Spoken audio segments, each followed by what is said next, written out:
She handed me divorce papers with a smile, already moved in with her developer boyfriend. I lost everything. My wife, my job, my reputation. Then I found something buried in the forest that changed the game. Now I'm back, and she's about to learn what a real mistake looks like. My name is Daniel Harrison. I'm 48 years old, and until that morning, I thought I had built something solid. 23 years of marriage. Twin sons, Leo and Noah, both juniors at Duke University. A 4-bedroom house in Greenville, South Carolina, with a mortgage almost paid off. I managed Sullivan's Pharmacy downtown, the kind of place where people knew your name and asked about your family. Respectable, stable, safe. That's what I told myself. Anyway, Jen sat across from me that morning, her hands folded on the table like she was about to lead a business meeting. She'd always been beautiful, even at 46, with that athletic build she maintained through daily runs. Her blonde hair was pulled back in a ponytail, and she wore yoga pants and a fitted top that probably cost more than my entire outfit. "What's this?" I asked, though some part of me already knew. "Divorce papers," she said. Her voice was steady, almost rehearsed. "I've thought about this for a long time, Dan. It's not working anymore." I stared at the envelope, my coffee growing cold in my hand. 23 years reduced to legal documents. Not working for who? For me. She didn't look away, didn't flinch. "I've been seeing someone else. His name is Kyle Anderson. He's a real estate developer." The words should have hit me like a freight train, but instead, they felt distant, like she was describing something happening to someone else. Maybe I'd known on some level. Maybe I'd been too comfortable to look too closely. "How long?" My voice came out flat. 8 months. 8 months. While I was working 60-hour weeks at the pharmacy, dealing with insurance companies and elderly customers who couldn't afford their medications, Jen had been building a whole separate life. 8 months of lies. 8 months of coming home to a woman who kissed me goodnight while thinking about someone else. "I'm moving in with him," she continued, as if discussing vacation plans. "He has a condo downtown, overlooking the river. The papers are straightforward. You keep the house, the cars, everything. I just want out." I should have felt something. Rage, maybe. Heartbreak. But sitting there in the kitchen where we'd eaten thousands of meals together, where we'd celebrated the boys' graduations and planned family vacations, I just felt numb. "Does Kyle know you're married?" I asked. She nodded. "He's been patient. We're ready to start our life together." Patient. Like he deserved a medal for waiting while she figured out how to leave me. I opened the envelope, the papers crisp and official. Petition for dissolution of marriage. My hands didn't shake as I flipped through them. Maybe that should have worried me, that lack of reaction. But mostly I just felt tired. "I'll sign them," I said finally. "But I need a few days." Jen stood up, relief washing over her face. "Thank you for being reasonable about this." Reasonable. As if there was anything reasonable about your wife calmly announcing she'd been cheating on you for 8 months with some developer while you worked yourself to exhaustion to keep your family comfortable. She left the kitchen, and I sat there alone, staring at the papers that would end my marriage. Outside, the morning sun was bright and cheerful, completely indifferent to the fact that my entire life had just imploded. I didn't know it then, but that envelope was just the beginning. The hardest part about losing your marriage isn't the moment it ends. It's remembering how it began. I met Jennifer Walsh at a community college chemistry class when I was 23. She was 21, studying business administration, and she had this way of laughing that made everyone around her feel like they were in on some private joke. I was the serious one, already working part-time at a pharmacy while finishing my degree. She called me her grounding wire, said I kept her from floating away. We got married 6 months after I graduated, in a small ceremony at her parents' church. Nothing fancy, but it felt real, felt permanent. A year later, the twins came along, and suddenly we were living in a 1-bedroom apartment with 2 crying infants and approximately 3 hours of sleep between us. Those early years were hard. I worked double shifts to keep us afloat while Jen stayed home with Leo and Noah. Money was always tight, but we were building something, or so I thought. Every promotion I turned down because it meant relocating felt like a sacrifice for the family. Every weekend I spent helping with Little League instead of playing golf with colleagues felt like an investment in what we were creating together. Jen used to bring the boys to the pharmacy after school. Leo would organize the candy display, while Noah peppered me with questions about medications. They'd sit at the consultation counter doing homework while I filled prescriptions, and Jen would bring coffee and kiss my cheek before heading out to run errands. When did that stop? When did she stop looking at me like I mattered? I sat at the kitchen table for hours after she left, the divorce papers still untouched. The house was quiet in a way it never used to be. Even with the boys away at college, there'd always been background noise, Jen on the phone with friends, music playing, the hum of activity. Now there was just silence and the ticking of the grandfather clock in the hallway. My phone rang. It was Jerry Caldwell, my assistant manager at the pharmacy. "Hey, boss," Jerry said, his usual cheerful tone somehow grating. "Just checking tomorrow's schedule. We've got that audit coming up." "Right," I managed. "I'll be in early." "You okay? You sound off." I almost told him. Almost said, "My wife's been cheating on me for 8 months and just asked for a divorce." But what good would that do? Jerry had worked for me for 12 years, was a good friend, but this wasn't something I could just unload on someone at 9 o'clock on a Saturday night. "Just tired," I said instead. "I'll see you Monday." After I hung up, I finally picked up the divorce papers and read through them properly. Jen's lawyer had been thorough. She wasn't asking for alimony, wasn't trying to split retirement accounts or fight over assets. She just wanted out, clean and simple. Almost too simple, like she'd been planning this for longer than 8 months. The phrase irreconcilable differences appeared multiple times. That's what 23 years came down to. Not infidelity, not betrayal, just differences that apparently couldn't be reconciled. I thought about calling the boys, but what would I say? Their mother had traded stability for some developer's downtown condo, that while they were focusing on midterms and campus life, our family was dissolving. No, that conversation could wait until I figured out how to explain it without sounding like a complete failure. Instead, I pulled out my laptop and did something I hadn't done in years. I looked up Kyle Anderson, real estate developer.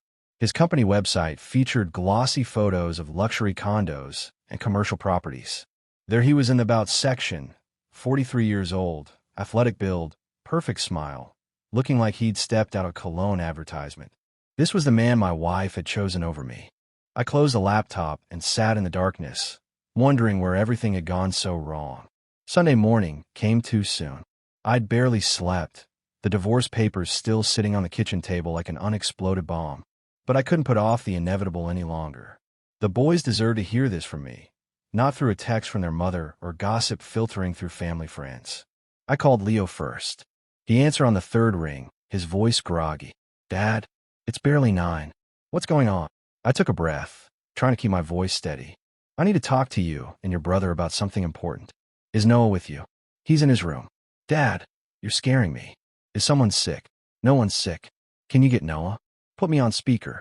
There was rustling, footsteps, then Noah's voice joined in. "Dad, what's this about?" No easy way to say it. No way to soften the blow. "Your mother and I are getting divorced. She's been seeing someone else for the past 8 months. She's moving out." Silence. Then Leo spoke, his voice tight. "What do you mean, seeing someone else?" "She's having an affair with a man named Kyle Anderson. She told me yesterday morning. The papers are already drawn up." "That's insane," Noah said, and I could hear the anger building. 8 months. She's been lying to all of us for 8 months. "I'm sorry you have to hear this, boys. I know this isn't. Are you okay, Dad?" Leo interrupted, and something in his voice broke through the numbness I'd been feeling since yesterday. "I will be," I said, though I wasn't sure I believed it. "Right now, I need you two to focus on your studies. This doesn't change how much we both love you. Love us." Noah's voice was sharp. "She's blowing up our family for some random guy. How is that love?" I didn't have an answer for that. We talked for another 20 minutes, the boys asking questions I couldn't fully answer. Why? How long had I known? Was there any chance of reconciliation?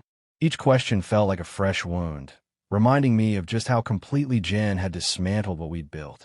When we finally hung up, I sat there feeling hollowed out. My sons were hurting, and there was nothing I could do to fix it. The rest of Sunday passed in a blur. I signed the divorce papers with a pen that felt too light for such a heavy decision.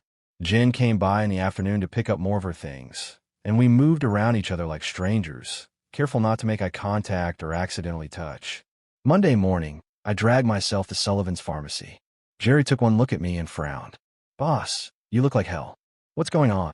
I pulled him into my office and told him everything. Jerry's face went through a series of expressions: shock, anger, sympathy, before settling on grim determination. That's rough, Dan. Really rough. You need anything, you let me know. I need to work, I said. I need to keep my mind occupied. But word travels fast in small towns. By Tuesday afternoon, Mrs. Henderson, one of our regular customers, gave me a pitying look when I handed over her blood pressure medication. By Wednesday, I noticed people whispering when I walked through the aisles. Then Thursday morning, my boss, Martin Sullivan, called me into his office. He was 72, owned the pharmacy for 40 years, and ran it with old-school values. Dan, we need to talk about your situation, he said, not meeting my eyes. My situation? Your divorce. It's become public knowledge.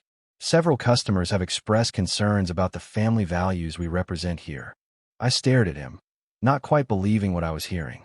Martin, I'm the one who got cheated on. I'm the victim here. He shifted uncomfortably. I understand that, but perception matters in this business. We cater to families, to church groups. Having a manager going through a messy divorce, it reflects poorly on the establishment. Are you firing me? I'm suggesting you take some time off. Unpaid leave. Let things settle down. Then we can reassess. The words hit me like a physical blow. 22 years I'd given to this pharmacy. 22 years of long hours, of covering shifts when others called in sick, of building relationships with customers. And now I was being pushed out because my wife had an affair? I'll save you the trouble, I said, standing up. I quit. Martin looked relieved. Dan, don't be rash. I'm not being rash. I'm being clear. If my loyalty and work ethic mean so little that you'd fire me over something I didn't do, then I don't want to work here anymore. I cleaned out my office in 10 minutes, Jerry watching with sympathy as I packed my things into a cardboard box. Walking out of that pharmacy felt like losing another piece of my identity, but I refused to let them see me break. In a parking lot, I sat in my car and realized the full scope of what Jen had taken from me. My marriage, my reputation, and now my job. But I wasn't done yet. Not by a long shot. Saturday morning, I woke up with no job, no wife, and no clear idea of what came next. The house felt oppressive. Every room filled with memories I didn't want to confront. I needed to get out, clear my head, do something that didn't involve sitting around feeling sorry for myself. I'd always been into geocaching, a hobby I'd picked up years ago when the boys were younger. There was something satisfying about following coordinates, solving puzzles, finding hidden containers that most people walked right past. It was methodical and distracting, exactly what I needed. I grabbed my GPS unit and metal detector, threw them in my truck, and headed to Pisgah National Forest, about an hour outside Greenville. There was a particularly challenging cache I'd been meaning to find, one that had been there since the early 2000s according to the online logs. The trail was steep and rocky, winding through dense forest. May in the mountains meant everything was green and alive, birds calling overhead, the smell of pine and damp earth filling my lungs. For the first time in days, I felt like I could breathe properly. The coordinates led me to a cluster of old oak trees near Small Creek. I spent 20 minutes searching the obvious spots, hollow logs, rock piles, tree roots, before the metal detector started beeping insistently near what looked like a collapsed stone wall, probably from an old homestead. I brushed away leaves and dirt, expecting to find the geocache container. Instead, my fingers hit something hard and metallic. Curious, I dug deeper, pulling away decades of soil and debris. It was a metal box, maybe 10 inches square, heavy and rusted, but intact. My heart started pounding. This wasn't a geocache. This was something else entirely. I carried it back to my truck, my mind racing. The box had a simple latch, corroded but still functional. Inside my truck, I pried it open carefully. The interior was lined with oiled cloth, and nested within were 12 coins. Large cents, each one preserved in remarkable condition. I didn't know much about coins, but even I could tell these were old and potentially valuable. I pulled out my phone and started researching. Large cents, minted between 1793 and 1857. Some of the rarest American coins, especially in good condition. The one that caught my attention was dated 1793, with a chain design on the reverse. According to what I was reading, that particular coin, a chain sent from the first year of the U.S. Mint, Could be worth hundreds of thousands of dollars in pristine condition. And this one looked pristine. My hand was shaking as I photographed each coin, documenting everything. 12 large cents, each one potentially worth a fortune. The earliest dated 1793, the latest 1857. Together, they could represent a life-changing amount of money. I sat there in my truck, staring at the coins spread out on my passenger seat, and for the first time since Jen handed me those divorce papers, I felt something other than despair. I felt hope. Back home, I locked the coins in my safe and spent the rest of the evening researching. The more I learned, the more excited I became. These weren't just valuable. They were museum-quality specimens, the kind of find that collectors dreamed about. By midnight, I'd made a decision. I needed to have these authenticated and appraised by professionals, and I knew exactly where to start. There was an elite auction house in New York, Adams and Burns, that specialized in rare coins. I drafted an email, attached high-resolution photos of 4 of the coins, and explained how I'd found them. I didn't mention the divorce, didn't mention losing my job. This was about the coins, nothing else. I hit send and leaned back in my chair. Whatever happened next, at least I had this. A discovery that was entirely mine, that Jen couldn't touch or claim or take credit for. For the first time in a week, I smiled. The response from Adams and Burns came faster than I expected. Monday morning, 3 days after I'd sent the email, my phone rang with a New York area code. Mr. Harrison? This is Leo Adams from Adams and Burns Auction House. I received your email about the large cents. My heart started racing. Yes, sir. Thank you for calling. I have to say, Mr. Harrison, if your photographs are accurate, what you found is quite extraordinary. The 1793 chain cent alone is museum quality. We'd very much like to examine these coins in person. We talked for 20 minutes about authentication procedures, provenance documentation, and potential auction timelines. Leo suggested I bring 4 of the best specimens to New York for preliminary appraisal. He also mentioned something else. Mr. Harrison, given the value we're discussing, you might want to consider establishing an offshore account for the proceeds. We work with several reputable firms that specialize in asset protection for high-value sales. Offshore accounts, asset protection. These were terms I'd never thought would apply to my life. But here I was, a recently unemployed pharmacy manager, discussing international banking like it was normal. I'd appreciate any guidance you can offer, I said. Excellent. When can you come to New York? 2 days later, I was on a flight to JFK, the 4 best coins secured in a locked case in my carry-on. I'd never felt more out of my element, a small-town guy heading to Manhattan to potentially sell coins worth a fortune. Adams and Burns occupied 3 floors of a building in Midtown. The lobby was all marble and brass, the kind of place where even the receptionist looked like she belonged in a fashion magazine. I gave my name, and within minutes, Leo Adams appeared, mid-50s, impeccably dressed, with the kind of confidence that came from handling million-dollar transactions regularly. Mr. Harrison, welcome. He shook my hand firmly.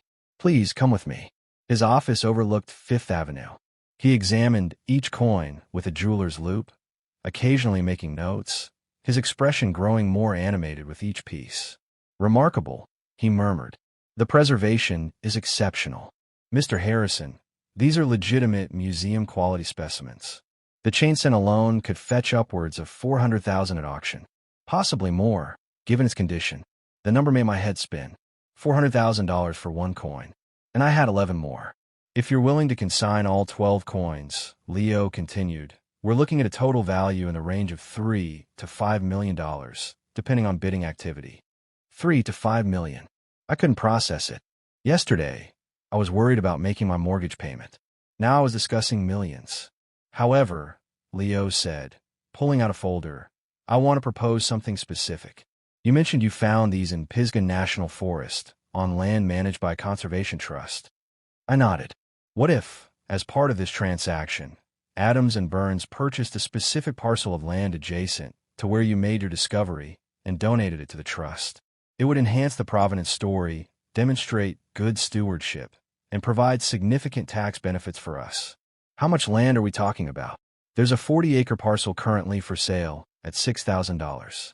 We'd handle the purchase and donation, deducting it from your proceeds, and everyone benefits. It seemed almost too perfect. I found a treasure on public land, and now I could help preserve more of it. I'd like that. Excellent. Leo stood and extended his hand. Now, there's someone else I'd like you to meet. My partner has some expertise in international asset management that might be valuable to you. He led me down the hall to another office. The woman who stood to greet me was striking. Late 30s, dark hair, sharp suit, and eyes that suggested she didn't miss much. Mr. Harrison, this is Victoria Lynch, my business partner. Leo made the introduction smoothly. Please, call me Vicky, she said, her handshake firm. Leo tells me you've made quite a discovery. We talked for an hour about offshore accounts, tax implications, and asset protection. Vicky was articulate and direct, explaining complex financial concepts in ways I could understand. She suggested the Cayman Islands for an offshore account and offered to facilitate the setup personally. I'm actually heading there tomorrow for meetings with several clients, she said. If you're interested, you could join me. We'd handle all the paperwork, get your account established properly, and you'd be back home by the weekend. It felt surreal. Yesterday, I was unemployed and divorced. Now I was being invited to the Cayman Islands to set up an offshore account for millions of dollars. I'll do it, I said. Vicky smiled. Excellent. I'll have my assistant book you on the same flight. First class, naturally. Walking out of Adams and Burns that afternoon, I felt like I'd stepped into someone else's life. But it was mine. All of it. And for the first time since Jen handed me those divorce papers, I felt like I was the one in control. The Cayman Islands looked like a postcard. Turquoise water, white sand beaches, palm trees swaying in the warm breeze. I'd never traveled first class before, never stayed in a beachfront resort with room service and an ocean view. Vicky handled everything with effortless efficiency, from the flight arrangements to the hotel reservations. Our first meeting was at Cayman International Trust, a discreet building in Georgetown that didn't advertise its presence. Inside, we met with a British banker named Charles who spoke in measured tones about confidentiality, diversification, and wealth preservation. Mr. Harrison, what we're establishing here is a secure vehicle for your assets, Charles explained. The proceeds from your coin sale will be deposited directly into this account, shielded from unnecessary scrutiny while remaining completely legal and above board. I signed documents I barely understood, trusting Vicky's expertise as she guided me through each page. By the end of the day, I had an offshore account, a financial advisor, and a strange sense of unreality about the whole situation. That evening, Vicky invited me to dinner at a restaurant overlooking the harbor. The sunset painted the sky in shades of orange and pink, and for the first time in weeks, I felt myself relax. You're handling this remarkably well, Vicky said, sipping her wine. Most people in your situation would be overwhelmed. Who says I'm not overwhelmed? I asked, managing a smile. She laughed. Fair point, but you're not showing it. That's a valuable trait in business. Over dinner, we talked about more than just finances. I told her about the divorce, about losing my job, about feeling like my entire life had been dismantled in a matter of weeks. She listened without judgment, occasionally asking questions that made me think more deeply about what I wanted next. You know what I find interesting about you, Dan? She said as we finished our meal. Most people define themselves by their circumstances. But you're not doing that. You're moving forward, making decisions, taking control. That's rare. I don't feel in control, I admitted. I feel like I'm making it up as I go. That's what control looks like, she said. It's not about having all the answers. It's about being willing to figure them out. The next day, we had more meetings, more paperwork, more financial planning. But in between business, Vicky showed me around the island. Hidden beaches, local restaurants, places tourists never found. We talked about everything and nothing, and I realized I was enjoying her company in a way that had nothing to do with business. On our last evening, we sat on the beach outside the hotel, watching the waves roll in. The air was warm and salty, and I felt more at peace than I had in months. What are you going to do when you get back? Vicky asked. Honestly, I have no idea. Sell the house, probably. Figure out what comes next. You could stay in New York for a while, she suggested casually. I have a spare room in my apartment. You'd have time to figure things out without the pressure of being in Greenville, dealing with all the small-town gossip. I looked at her, surprised. That's generous. It's practical, she said with a slight smile. You're going to need to be in New York anyway for the auction preparations. And I think you'd find the city gives you perspective you can't get in a small town. She was right. Going back to Greenville meant facing Jen, facing the gossip, facing the ruins of my old life. New York meant possibility, a blank slate, a chance to become someone other than the guy whose wife cheated on him. I'll think about it, I said, but I already knew my answer. I accepted Vicky's offer to stay in New York. Back in Greenville, I put the house on the market, packed what I needed, and arranged for storage of everything else. The real estate agent, thankfully not someone who knew Jen, said the market was strong and predicted a quick sale. Moving to Manhattan felt like stepping into a different universe. Vicky's apartment was in the Upper West Side, a spacious two-bedroom with floor-to-ceiling windows overlooking Central Park. The spare room she offered me was larger than my bedroom back home. "Make yourself comfortable," she said, helping me carry in my luggage. "Consider this your home base while you figure things out." The auction preparations kept me busy. I spent days at Adams and Burns, working with their specialists on documentation, provenance research, and catalog descriptions. The coins were authenticated by 3 independent experts, all of whom confirmed what Leo had said. These were museum-quality specimens worth millions. But it was during a routine verification call that everything started getting complicated. I was in Leo's office when his assistant brought in a report from their legal team. Leo's expression darkened as he read it. "We have a problem," he said, looking up at me. "The coins you found, they match descriptions from an unsolved museum theft in 1987. The Charleston Museum reported 12 large cents stolen from their collection 38 years ago." My stomach dropped. "That's impossible. I found them buried in the forest." "I believe you," Leo said quickly. "But we need to be prepared for this to become complicated. The museum will likely file a claim. We'll need to prove your discovery was legitimate and unrelated to the original theft." Within days, FBI agents were interviewing me. I explained everything: the geocaching hobby, the metal detector signal, the exact location of the find. They were professional but thorough, clearly treating me as a person of interest rather than a suspect. "Mr. Harrison, we're not accusing you of theft," Agent Fletcher said during our 3rd interview.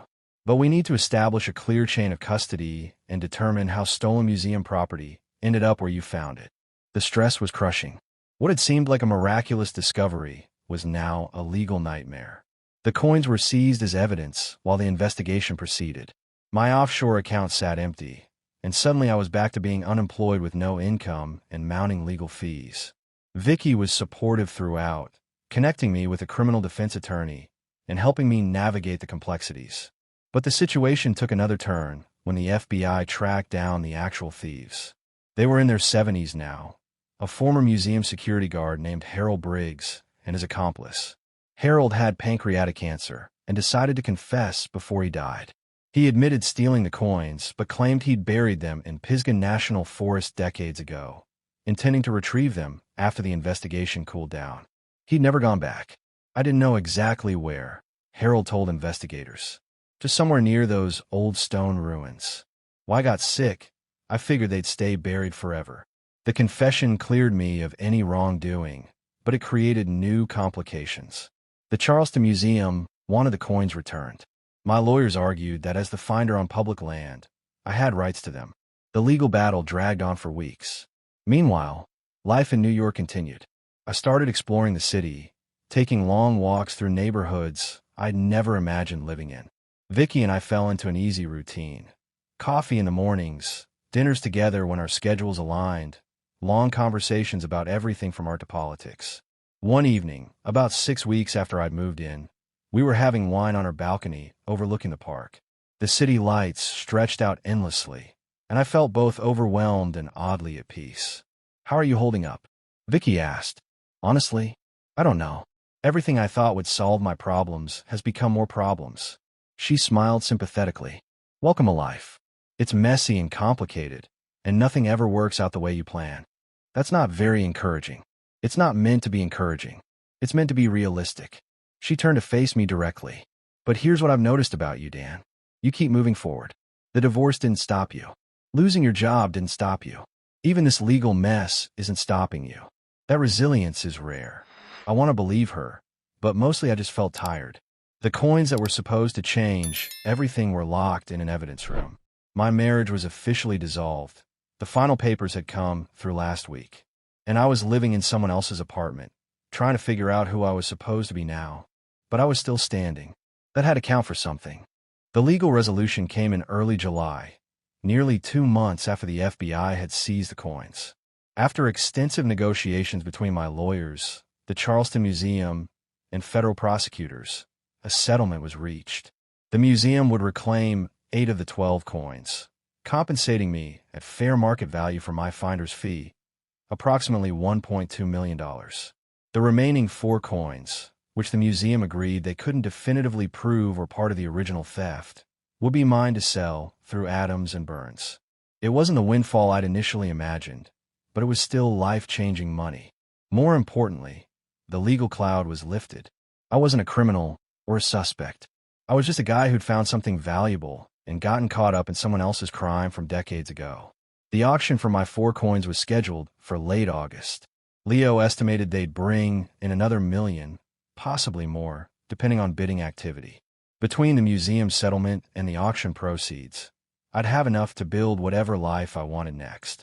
But first, I needed to deal with Greenville. My house had sold quickly, and I needed to go back to finalize the closing and clear out the last of my belongings. I'd been avoiding it, but it couldn't be postponed any longer. Vicky offered to come with me for moral support, but I declined. This was something I needed to face alone. Greenville felt both familiar and foreign when I drove in. The pharmacy where I'd worked looked the same. The coffee shop where Jen and I used to meet was still there. But I felt disconnected from it all, like I was visiting someone else's life. The closing went smoothly. The new owners seemed nice, a young couple with a baby, full of hope about their future in that house. I wondered if they'd be happier there than Jen and I had been. Afterward, I drove past Sullivan's pharmacy. Through the window, I could see Jerry behind the counter, helping a customer. On impulse, I parked and went inside. Jerry looked up and broke into a wide smile. "Dan, I heard you were back in town." We grabbed coffee at the shop next door, and Jerry filled me in on everything I'd missed. Martin Sullivan had retired, selling the pharmacy to a regional chain. Jerry was now assistant manager under new ownership, dealing with corporate policies he hated. "I should have left with you," Jerry said. "This place isn't the same. How's the gossip mill treating my departure?" Jerry grimaced. "Honestly, it was bad for a while. Jen made sure everyone knew her version, that you were neglectful, that she felt abandoned, that Kyle was the one who finally showed her attention. But then Kyle's real estate projects started falling apart, and people began questioning her judgment." "Falling apart how?" "Turns out most of his developments were over-leveraged. He's facing multiple lawsuits from investors. Word is he might be filing bankruptcy." Jerry leaned forward. "And between you and me, Jen isn't looking so happy anymore. I saw her at the grocery store last week. She looked stressed and tired. I should have felt satisfaction at hearing that. But mostly I just felt nothing. Jen's choices and their consequences weren't my problem anymore." That evening, I had one more piece of business to handle. Jen had texted asking to meet, saying she wanted to talk. Against my better judgment, I agreed to meet her at a coffee shop downtown. She was already there when I arrived, sitting at a corner table. She looked different, thinner, harder somehow. The confident woman who'd handed me divorce papers 3 months ago was gone, replaced by someone who seemed uncertain. "Dan, thank you for meeting me," she said as I sat down. "What do you want, Jen?" She twisted her coffee cup between her hands. "I've been hearing things. About you finding valuable coins. About you moving to New York. Is it true?" "Some of it. Kyle's business is collapsing. Everything he promised me about his success, about our future together, it was all built on loans he can't repay." Her voice wavered. "I made a mistake, Dan. A huge mistake. I thought I wanted excitement and passion, but what I really needed was stability. What we had." I stared at her, barely believing what I was hearing. "So now that your developer boyfriend is going bankrupt, you want to come back?" "I'm not asking to come back. I know I ruined that. But maybe we could talk about reconciliation? Start over, slowly." The audacity was breathtaking. She destroyed our marriage for a man who was now failing, and she thought she could just return like nothing had happened? "No, Jen. Dan, please. I know I hurt you, but we had 23 years together. That has to mean something." "It meant something," I said, standing up. "Past tense. You made your choice. Now you get to live with it." I walked out, leaving her sitting there. Driving away from that coffee shop, I felt lighter than I had in months. Whatever happened next, it wouldn't involve looking backward. The coin auction in late August exceeded all expectations. Bidding was fierce, with collectors from around the world competing. My 4 coins brought in $1.4 million, significantly more than Leo's conservative estimates. Combined with a museum settlement, I was sitting on $2.6 million.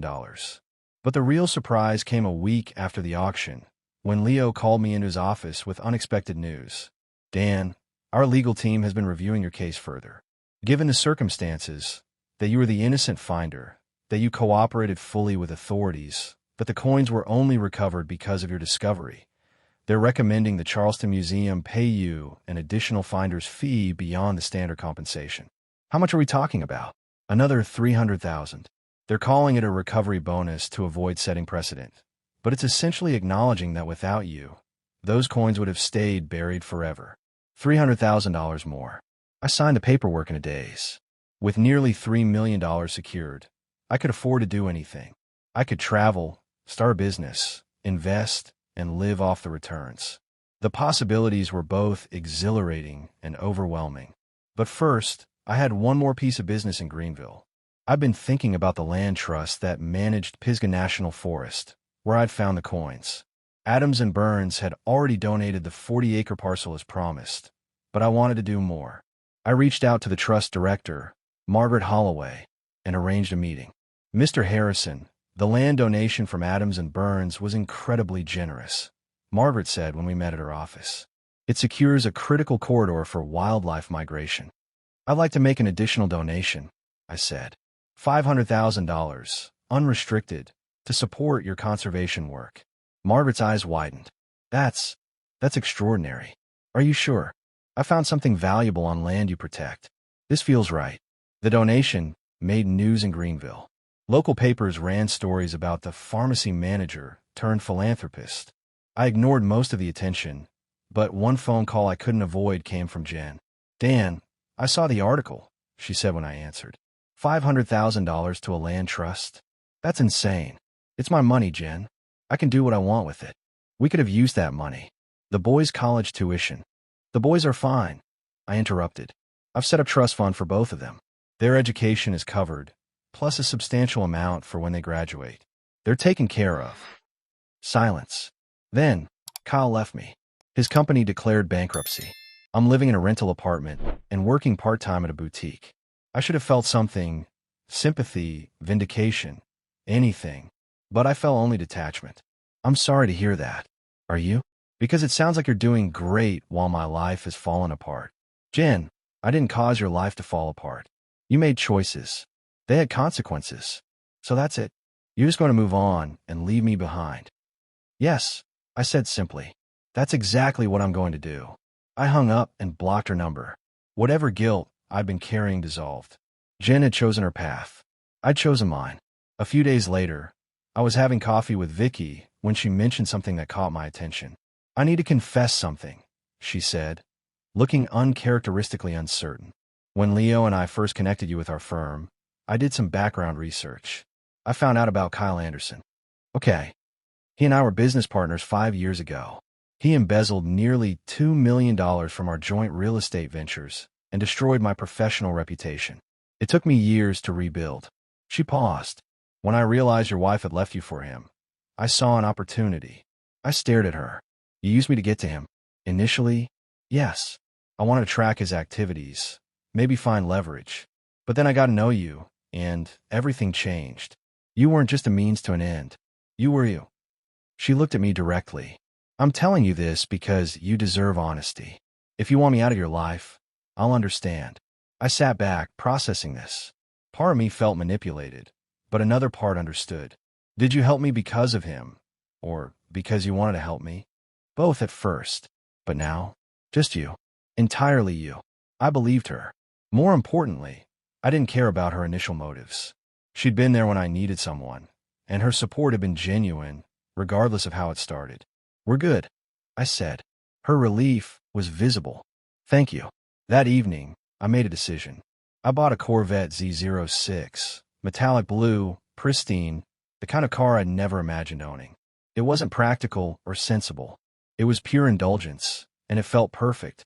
3 months later, I found myself back in Greenville for Leo and Noah's fall break. We met at a steakhouse downtown, both of them home from Duke for a long weekend. They'd been supportive throughout everything, checking in regularly, never pressuring me to explain more than I was ready to share. "Dad, you look different," Leo said as we waited for our food. "I don't mean the clothes or the car. You just seem lighter somehow." "I feel lighter," I admitted. "Like I finally figured out who I am without defining myself by other people's expectations." Noah grinned. "And you're dating that auction house lady?" "Vicky. We're seeing each other, yes. Nothing official, but we enjoy spending time together." "Good," Leo said firmly. "You deserve to be happy." We talked about their classes, their plans after graduation, their lives that were unfolding with all the possibilities mine once had. They asked about my plans, and I told them I was considering starting a consulting business for small pharmacies, using my experience to help independent owners navigate the industry. "That sounds perfect for you," Noah said. "You always loved helping people." After dinner, as we walked to our cars, Leo stopped me. "Dad, I need to say something. What Mom did, the way she treated you, it was wrong. Noah and I have barely spoken to her since the divorce. She made her choice, and so have we." "You don't have to choose sides," I said. "She's still your mother." "She is," Leo agreed. "But you're our father, and you've shown us what integrity looks like. That matters more." Driving back to New York in my Corvette, I thought about how far I'd come. A year ago, I'd been sitting at a kitchen table, staring at divorce papers, feeling like my life was over. Now I was financially secure, professionally independent, and personally content in ways I'd never been during my marriage. The next week, I had an opportunity one couldn't have imagined months earlier. Jen called from a number I didn't recognize, catching me off guard. "Dan, please don't hang up," she said quickly. "I need help. I'm being evicted from my apartment. I have nowhere to go. Could you loan me?" "No, please. I'm desperate. I made mistakes, but we had 23 years together. That has to count for something." I took a breath, choosing my words carefully. "Those 23 years did count for something, Jen. They taught me what I don't want in my life. You chose Kyle over our marriage. You chose excitement over stability. Now you get to live with those choices. So you're just going to let me be homeless?" "You're not going to be homeless. You have family. You have friends. You have options. I'm just not one of them anymore." I hung up and immediately blocked the new number. Vicky, who was making dinner in the kitchen, looked up questioningly. "Jen," she asked. "Jen." She nodded and returned to cooking. No judgment, no commentary, just acceptance. That was what I needed all along. Someone who understood that moving forward sometimes meant leaving people behind. Later that month, I took my Corvette back to Greenville one final time. I drove past Sullivan's Pharmacy, past the house I'd sold, past all the landmarks of my old life. Then I pulled into a parking spot near a coffee shop and waited. Jen appeared 15 minutes later, walking with someone I recognized as one of her friends. She looked tired and worn, carrying shopping bags from discount stores. When she saw my car, she stopped, staring. I rolled down the window. "Hello, Jen." She approached slowly. "Dan, that's quite a car." "It is. I'm doing well. The boys are doing well. Everything worked out." She looked at the Corvette, then at me, and something shifted in her expression. Realization, maybe, or regret. "I'm glad you're happy." "I am. Genuinely." I pulled the signed divorce papers from my console. I'd kept a copy for exactly this moment. "I want to thank you, actually, for handing me these. You freed me to become someone I never could have been in our marriage." I held them out. She took them with shaking hands. "So what's your plan now, sweetheart?" I asked, putting the car in gear. She had no answer. I drove away, watching her diminish in my rearview mirror. The man who'd signed those papers in despair was gone. In his place was someone stronger, wiser, and finally, truly free. New York waited, and with it, a future I'd built entirely on my own terms.